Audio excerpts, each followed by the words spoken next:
This is Future Talk. Future Talk. Future Talk with Mleiha Archaeological and Hani Balkis. Welcome back to Future Talk right here on Pulse 95. It is me, Hani Balkis, with Mleiha Archaeological right here on Pulse 95. Ladies and gentlemen, the dynamic duo is back. It's been a while since Mleiha and I have hosted a show together. We're really excited. Today is Sunday. I mean, I've been on my 2-week leave, and then before that, just going to say, welcome back to Future Talk. Welcome back to Future Talk, indeed, ladies and gentlemen. I'm really excited to be back on the air with Mleiha and to tell you guys about what's happening in the tech world. And Mleiha, start off the first story of the day. Well, the first story of today has a lot to do with Samsung, because soon enough we're going to be hearing about their latest product line. Their Unpacked event is coming up very soon on the 11th of August, and we're going to be telling you exactly what you would be expecting at that event. Yes, and we have very big news coming out of Apple as they do plan to scan US iPhones for child abuse and how that is raising concern among a lot of iPhone users.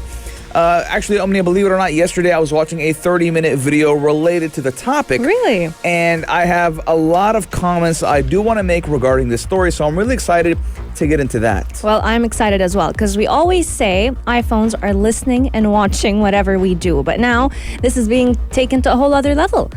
Today's show, we're also going to be talking about a very interesting topic. If you are a parent or just someone who is fed up with screens and screen time, we're going to be disconnecting from screen time for a little bit and kind of observing God's nature, because today we're going to be talking about a very exciting experience. The Mleiha Archaeological Centre is actually organizing a new on-the-move skywatching experience. And joining us today is Head of Operations and Tourism Development at Shurooq, Mr. Ajmal Hasan, who's going to be telling us all about it, how much it would cost, how would you book, and how easy it is to actually start skywatching. Yes, I'm really excited to watch the sky, you know, especially in these areas around Sharjah when there's not a lot of building, there's not a lot of light pollution. True. So that way you can see the sky much clearer.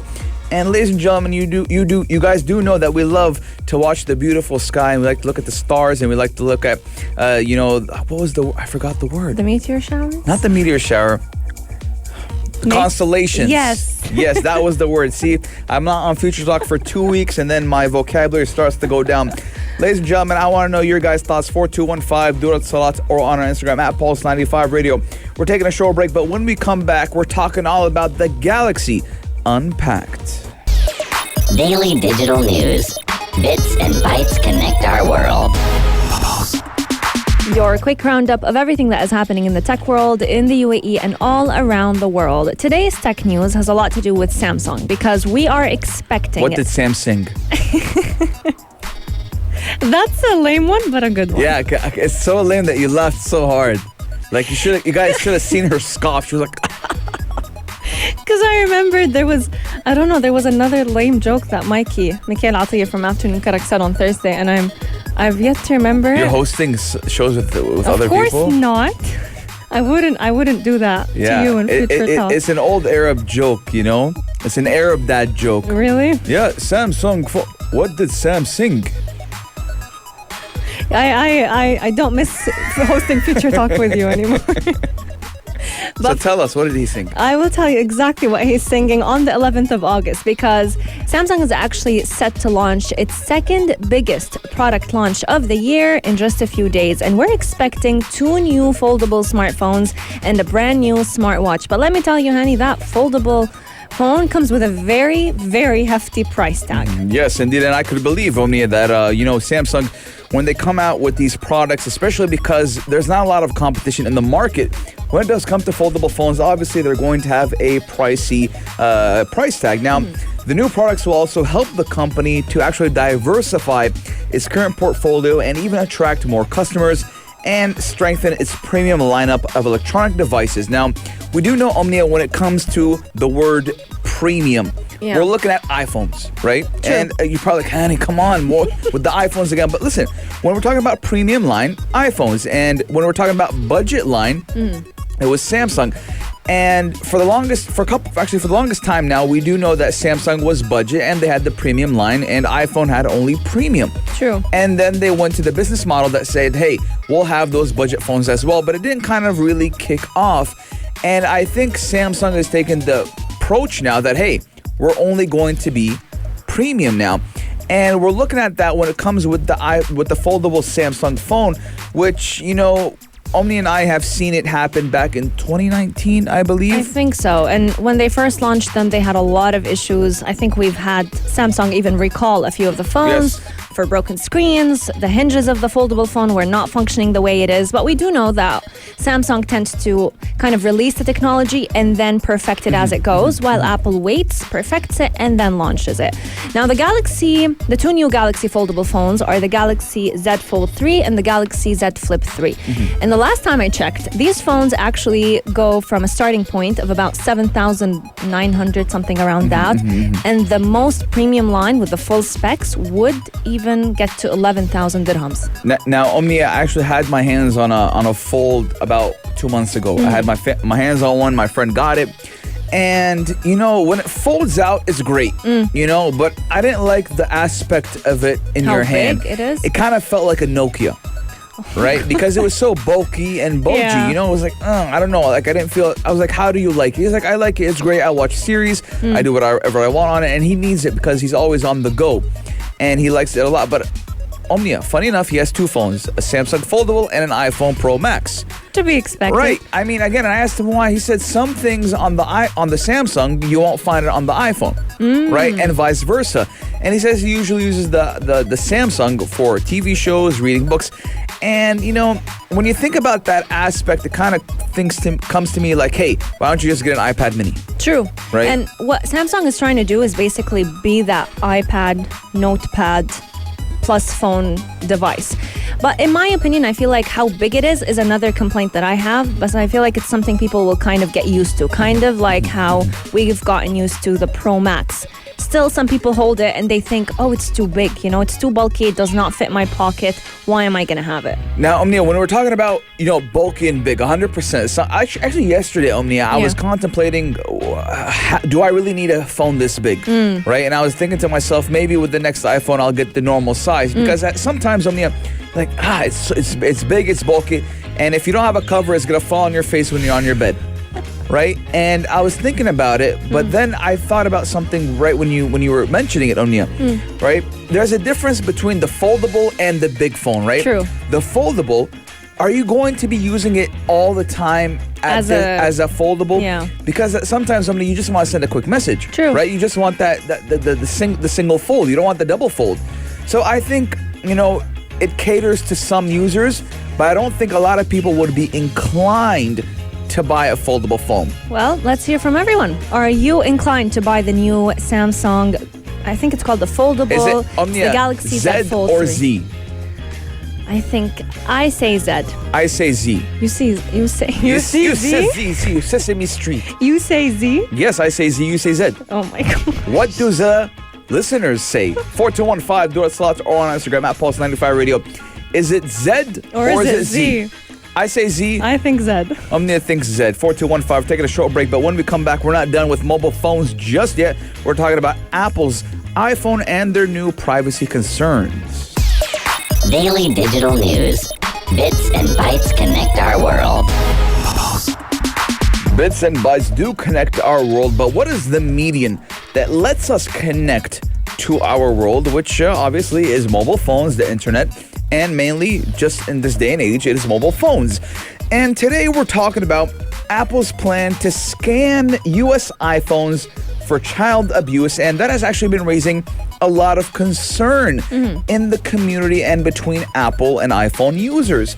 Now, ladies and gentlemen, for those who don't know, recently Apple did come out with a statement, and they are planning to scan US phones for images of child abuse. And obviously, we're 100% with protecting children, right? Yeah. We're against child abuse. We want our children to be safe around the world, right? But what we're seeing now is kind of a breach of privacy. Yeah, it's like a double-edged sword. So the iPhone, any iPhone, you will be scanned for their photos will be scanned, and AI will detect if there's any child abuse happening on your photo gallery, and it's going to kind of be implemented on all iPhones in the US. But the trick is only if it's on iCloud, right? If it's not on their cloud, if it's not on their iCloud software, it won't be detected. But a lot of people were saying, is this another step to kind of controlling our privacy? And Omnia has actually been very vocal about Apple's privacy because we do know that recently Apple was saying, you saw the billboard, Omnia. Yeah, it was their tagline. What was the tagline? It's like Apple, it's privacy, or talk about privacy. Talk about privacy. Like and Omnia was laughing so bad. She was like, they don't give us privacy. What are you talking about? Privacy who? Maybe privacy in their minds is us thinking that they're the only people who have our information. But what's interesting about this new machine learning algorithm they're using, it's called Neural Match, and they're aiming behind it to basically use the system to detect any known images of child abuse. They say that they're not going to be decrypting messages. So let's say I am sending out a message to a friend. They're not going to be decrypting the message. They won't know what's inside of it. But if there's a photo that showcases child abuse, they'll be able to point it out. Okay. How? Okay. I don't know. Let's say, for example, Omnia. Yeah. Right? I send friend X a picture of a child being abused, and I say in the comment, Yeah. and this is ridiculous, someone should be held responsible, blah, blah, blah, blah, blah. Right? Will then my picture be flagged? Because they don't know what the contents of the message True. is. All they're seeing is the photo. Right? What if sometimes kids do funny things? Like, let's say a kid has a frying pan on their head. They're going to think it's child abuse? Again, the pictures will be reviewed by a human and True. then be sent to law enforcement. But again, a lot of people are saying this is another step for government surveillance in the United States. And Omnia, we do know that Apple was very keen on not giving a backdoor to law enforcement in the United States. And because, for example, Omnia, let's say I'm a criminal, right? And I do a crime, and the law enforcement, they catch me and they say, hey, open your phone. I'm like, no, I'm not opening my phone. That would force you to do that in the US. And then the law enforcement goes to Apple and says, hey, can you open this phone for me? Apple says no, we will not open the phone for you, because then it will open a bag of horror, because again, it will just show that there is no privacy with Apple. So it's kind of, they want to get on the good side of government and law enforcement in the United States. They're trying to reach like a middle ground, yes, but you can't really do that with this. A lot of people don't like it, like, why should my pictures be scanned by AI and then be reviewed by, by law enforcement? Now, Omnia, let's be honest, right? A lot of us have crazy baby pictures when we were kids, right? I mean, kids do crazy things. Not only that, let's say, for example, I have a newborn kid, right? And I'm bathing my child, right? And I send it to my mom. Hey, look at your grandson, right? Look at this goofball, right? Is this going to be flagged now? True. Because this can be considered child abuse. You're sending explicit pictures of a child, right? But again, I look at it and where do the guidelines lie with this? What is considered child abuse by the AI and what isn't? And at the end of the day, it's like the ethics behind it is what worries me. Where does the line stand, and how can we protect our own privacy while still also protecting the privacy of all those children and making sure that no child around the world is harmed? We want to hear from all of you. 4215 Dur Salat, or slide into our DMs at Pulse 95 Radio. What are your thoughts? Are you with Apple scanning iPhones to basically detect child abuse cases, or would you rather keep your privacy and have law enforcement take care of it and have search for other methods to protecting these kids? Let us know. But coming up on today's show, we're going to be disconnecting from tech and talking a lot more about sky watching and stargazing right here in the heart of Sharjah. This is Future Talk. Future Talk. Future Talk with Omnia Saleh and Hani Balkis. When was the last time you truly stopped and took a moment to observe the sky? Yes, I know we all see it, we all walk right by it, but today, Omnia. Yeah, you actually took a moment to observe the Sema. sky. Sema is our music magician. Yeah. And Sema means sky. Yeah, Sema means sky. We get to see her every single day, so we kind of get to observe the sky. But to everyone who does not have a sama in their lives, they can or they should actually be taking a moment or two in their day, or at least once a week, to truly observe the beauty of nature around us. Now, right here in Sharjah, we're lucky because we have an experience in store for a lot of people where the Mleiha Archaeological Centre is actually launching a new on-the-move sky watching experience. This is going to allow a lot of people to enjoy stargazing at their preferred location. To tell us more about it, joining us today is Head of Operations and Tourism Development at Shurooq, Mr. Ajmal Hasan, who will be giving us the details and what this experience will truly mean. Thanks a lot for joining us. Thank you very much, Amia. It's great to have you on the show. Pleasure, brother. Thank you so much. Now, can you walk us through the experience of such? Sure. What we're doing at Mleiha Archaeological Centre, I'll start off with a quick overview, is showcasing different adventure tourism activities, ecotourism activities, archaeological tourism activities, and now astronomical tourism activities in the form of various programs that clients, visitors can partake in. And these are fun programs, as you've already had a look online and on social media as well. So this particular stargazing, we call it mobile stargazing experience, is something very new. We've started it about a couple of months back. A few test runs here and there, and it works great. We've already had very satisfied clientele. And what we're trying to do is to get people to understand what astronomy is all about and what seeing the stars in the middle of the night is all about. So we bring this to them. So it's no longer drive 60 kilometers to Mleiha. You can do it from the comfort of your home. Explain the mobile part. Where is it going? So basically mobile means obviously we bring it to you. So we've got our own vehicle which transports the telescope. Our astronomer guide visits the site with all the equipment. So we basically come to you wherever you are. Hopefully it's a dark area, because that's one definite criterion that we need to meet, which is having a dark place. So if you ask me in the middle of the city, I would say yes, we could still show you the moon, but stars-wise, that's going to be tough, because you need a dark night sky to see celestial objects and basically. So basically, it's an Amazon objects. for stargazing. True. So with this new package, what we've developed is a mechanism of bringing it to you. So we've had people who, for example, sometimes people with physical inability to reach us can now avail this package. It's fairly simple. It's a proper stargazing experience for 2 hours, although we can push it for longer. We usually never have a 2-hour experience. You know, it's always over 2 hours. And then it obviously starts after dark, or ideally after sunset, when the night sky is perfect. We prescribe the right night sky. So we deal with the clients beforehand and tell them that this is the best time for you to see the moon, Mars, and etc. Right. So the package costs 1,650 dirhams for 2 hours. For 2 hours, we obviously provide you an exceptional experience. Absolutely. Something to remember forever. Now you were talking about you guys tell them the best timing. What is the best timing for stargazing? The best timing depends on the night sky as well. So the best timing obviously is at sunset and after, when it gets dark.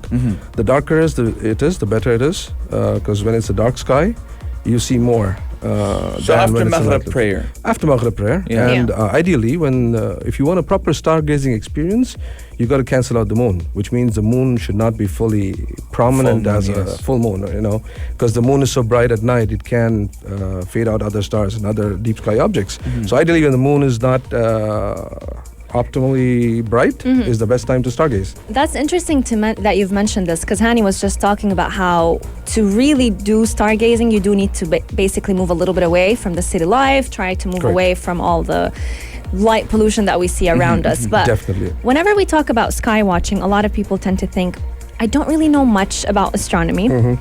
It feels like too difficult of a topic to dive into. So how do you really start observing the sky, and what do you need to know in advance for you to truly enjoy this experience? Right. Now, astronomy is a science in its own, and the best way to put it is it's nightlife with the stars. That's how I call it. It's going back in time millions of years, in fact billions of years, and in sometimes light years. We don't have it's 18,000 billion kilometers or something.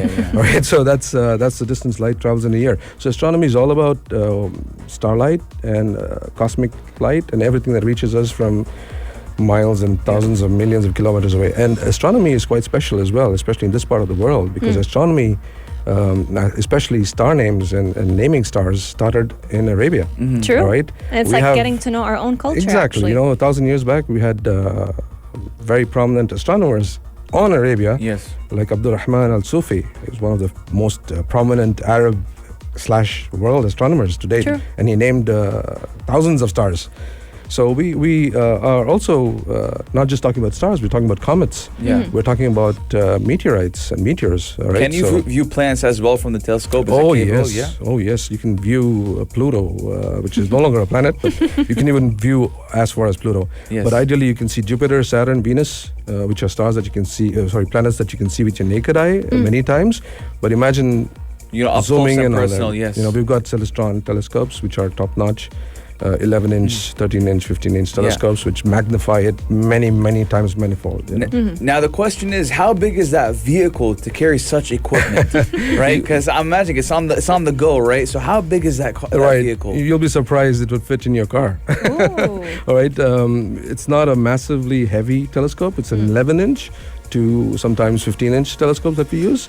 So these are easily transported in a normal vehicle, but they need to be taken care of well, because they can get the calibration might get off if you have a bumpy ride. Yeah. So our guides, our staff know how to deal with them, and assembling them and dismantling them is not easy either. All right, so you need to have the right skill sets in order to take care of the whole setup. So that's quite important as well, which we take care of. And it's a great experience, and it's something that we look forward to showcasing. Absolutely. Coming up on today's show, we're going to be talking a little bit more about the COVID-19 precautionary measures that they're also taking to make sure that this experience is fun but also safe for everyone.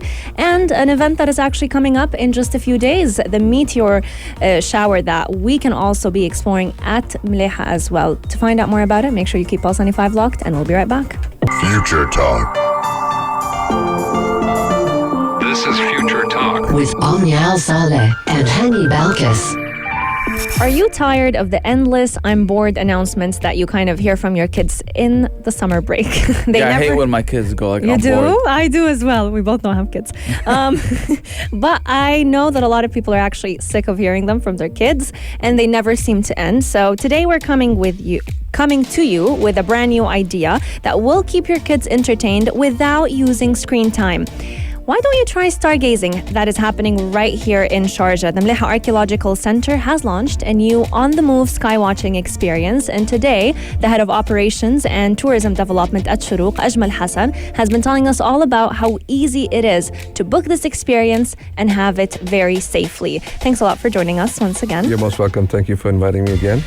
Right before the break, we were talking a little bit about how stargazing and skywatching has a lot to do with our culture. So Right. not only are we kind of slowing down, but we're also learning more about our heritage. So Right. can you give us some interesting maybe facts about how a lot of the stars are actually named by Arabs? True. Most Arabic stars, or other stars, are named in Arabic, and some in Greek. All right, so I can give you a great example. A star in the Orion's belt. I'm not sure if you've heard about the Orion's belt. No. It's the three stars in a line that you see usually in the night sky. All right, so that constellation has a red supergiant. All right, a special type of star called Betelgeuse. All right, that's in that. It's the name is in English, Betelgeuse. That was, translated. But that has been translated from Arabic, Yad al-Jahuz, which means the hand of the central one. Wow. So this is one example out of the thousands that I can quote and show you. And this is Alpha Orionis, which is a Greek name, right? So this is how important Arabic nomenclature has been to astronomy. Without Arab astronomy, we wouldn't know all the stars that we know today. And all the stars have been documented in various books from Arabia dating back more than 1,000 years. Even before Islam, Arab astronomers have been identifying and studying ancient stars and star clusters. Now, when we're talking about the experience, right? Obviously, something that does come to mind for a lot of people is the COVID-19 precautionary measures. Can you tell us how, you guys are working to obviously have a safe environment, but yet a fun environment as well? That's a very good point to bring up, Hani, and it's very important for us to make sure that we have a safe environment for families, for adults, for children alike. And what we've done is basically follow stringent COVID-19 regulations. We only have a capacity that we can cater to with regards to the 2-meter distance that we maintain between our guests. We never overdo our clientele ratio. We always make sure that we abide by the central regulations, the regulations of the central government. And it's still, it's tourism. We have to cater to clients. We have to cater to customers. They are coming to us to have fun. So we are wary of that fact, and we're also wary of the fact that we do not want any sort of spread of COVID. So we always run at half capacity to make sure that we never have a situation where we're over the number and there could be a potential risk. So in other words, customer service is our motto, and we thrive by that, and we stick to that, and we always make sure that every area that has client contact is sanitized to the max. Yeah, you heard it here first, ladies and gentlemen. You guys will be obviously in very good hands. Now, we do know in about 4 days, you guys are having a very special event. True, we're having an event that we've hosted pretty much every year, but this year's is like a gala because we've gone out full on with the advertisements, and unfortunately we're already fully booked out. You guys missed out. Which is a bit, bit of a bittersweet news. Bittersweet situation. However, this is the Persid meteor shower experience. To give you a brief history about the Perseid's meteor shower, it's called the Perseid's meteor shower because it originates in the constellation of Perseus, or the hero, as you would call it. All right, and it's actually very interesting to talk a bit more about meteor showers. Meteor showers originate from comets, right? So a meteor is a meteor if you see it in the sky. Once it lands on the ground, it's a meteorite, right? So we hope to have a few meteorites land on us, hopefully smaller than 3-4 centimeters, because otherwise that would not be good. But in all cases, this particular meteor shower is very interesting. It originates from a comet called the Swift-Tuttle, which passed by Earth, the solar system, the inner solar system, more than 133 years ago. Wow. And it's gonna pass again in 2061. Which makes it really interesting as well. And you were talking about the first time. Your first time. It, yeah. Talk to us about your first time. Sure. My first experience with a comet, by seeing it live, it was in 1986 as a 12-year-old, right? And that was Halley's Comet. And you may know that the Halley's Comet is a very famous comet. It's one of the few periodic comets that pass by our solar system and sometimes orbit very close to Earth, pass by Earth as well. Now the comets are also revolving or rotating around the sun, but they have a very huge distance, millions and trillions of kilometers. So the last time it passed by, I remember seeing the news. I vaguely remember seeing it on TV as well. And inshallah, if I stay till the age of 86, in 2061, I shall see it again. So the Halley's Comet is another example of what we call periodic comets, which happen once in your lifetime, and if you're lucky, twice, like the Halley's Comet. Well, I so hope you're fingers the lucky crossed, one. inshallah. I hope so too. Inshallah. Hopefully we'll all be able to witness, and everyone tuning in will be able to witness it as well. Yes, indeed. Now, before we wrap up today's show, we just wanted to ask you, are there any tips that you'd give to any amateur sky watcher, maybe people who are interested out there but just need some tips from an expert? Oh, definitely. I mean, the viewing this particular date on the 12th of August is spectacular. The moon's in its waxing phase, crescent, so it's not too bright, and it's setting at 9 p.m. or 9:15. So the best time to view the night sky would be after Maghrib, but especially after Isha.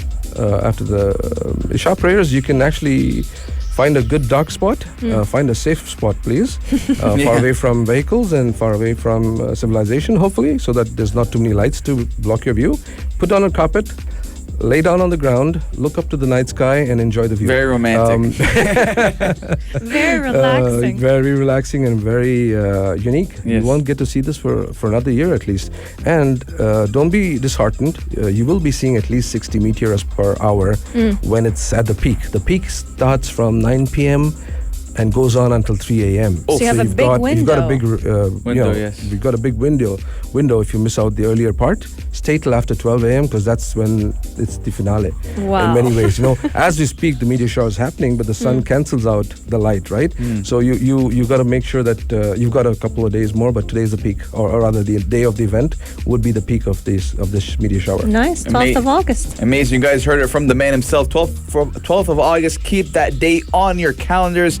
Thank you so much, Mr. You're Ajmal most Hasan. welcome. It was amazing having you. It's a pleasure. Thank you so much. Absolute honor. And we Same hope to here. have you once again when Inshallah. new events arise. Definitely, inshallah.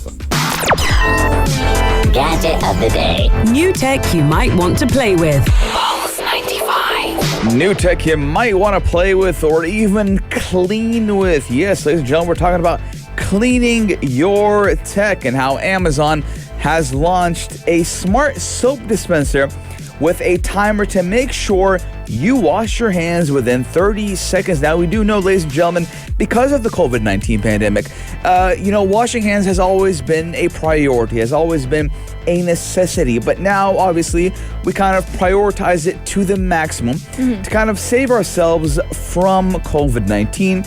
And a lot of tech entrepreneurs are taking advantage of that and releasing new tech regarding that as well. Now, Amazon has recently launched a smart soap dispenser that will help you make sure you're washing your hands correctly. Now, let's be honest. Do you count when you're washing 1, 2? No one does that. They wash until they're bored. Can I mention a very funny but sweet encounter that I came across? I was washing my hands and I could see a grandma with her grandchild. She was counting how many seconds you were washing. They were singing happy birthday in German, I think. Germany? German, yeah. And she was singing it so slowly, teaching her grandchild to, kind of slow down while washing her hands. And honestly, it's a great way to do it. Singing happy birthday can always ensure that you're... Did it sound like this, Omnia? Did it sound like this? Tell me, just so we know if it's German or not. Okay. Alles Gute zum Geburtstag. Did it sound like that? No, honestly, no. Alles Gute zum Geburtstag. No. Maybe You French? sure? No, French I would know, I feel like. Wait. I'll make it, French fries, croissant. That's... No. I'll make it, like with a melody. Okay. Alles Gute zum Burger. Really? That was German. That's not what I heard. French? Okay. What? How's this? Okay. We're getting know. external support for the French language. I need to know. Okay. Bon anniversary. Bon anniversary? Yeah. I'm sure the R becomes a R. Do I look French to you, Omnia? Bon anniversary. Is it right? If we could only get a voice note with the reading, that would Anyone make things who's- a lot easier. Wait, let me. Okay, I got it right here. Okay. Let me see. Yeah. Bon anniversaire. I think let's go back to the... I'm sorry for mentioning that story. All right. So we don't know which language they were speaking in on Omnia. Yeah, most importantly, they were just singing happy birthday. So that's all what matters. But How did you know it was happy birthday? it just If sounded... you don't speak the It language. sounded like happy birthday. But what if I just talk like this and you don't know what I'm saying to you? Because we always sing happy birthday. But to what wash about our the hands. melody? You know what? Whatever. Omnia Going Saleh, back- Future Talk with Hani Balqis. Can we talk about the soap You dispenser? you don't know exactly what it is. She washed her hands for more than 20 seconds. I can tell you All that right, that's one. the most important thing. That's all what matters. And if you don't want to sing or get Hani as your singer to make sure that you're washing your hands for up to Bon 20 anniversary. seconds, for up to 20 seconds, you could easily buy the new Amazon soap dispenser that has a timer built in within it to make sure that you're washing your hands for that amount of time. The only issue, actually the biggest issue, is it comes at a hefty price of about 500 dirhams. 500? Happy birthday to I'd rather sing happy birthday for free. 3 times. Yeah, Happy birthday to Hani. I just saved 500 dirhams. Oh my God. But I think I like the initiative. A lot of people got a lot of money they want to spend, and it goes for 500 dirhams. You know what? Just get an Apple Watch. Add like 700 more dirhams, and bam, you get an Apple Watch with a timer, 20-second timer. But does it Watch sing? We don't need to hear it sing. All right, ladies and gentlemen, we want to know you guys' thoughts. 4215 Dorthslots or on Instagram at Pulse95 Radio. Would you like me to sing every time you wash your hands, or would you pay 500 dirhams for a soap dispenser, or would you pay 1400 dirhams for an Apple Watch that has a timer? Yeah. What would you do, Omnia? I think an Apple Watch. Happy birthday to you. I'd sing happy birthday. Definitely not hear you sing happy birthday every time I need to Why? wash my hands. Definitely not that option. I think it's because I'm joking, but obviously, Omnia, if I was singing for real, you would love it. No. I'll keep that for a different time. Ladies and gentlemen, this is Future Talk right here on Pulse 95. We'll see you tomorrow, same time, same place, only on Pulse 95. Oh my God. If you liked this episode of Future Talk, drop a like and subscribe. Pulse 95. Be sure to follow us on Instagram for all our daily updates and top stories.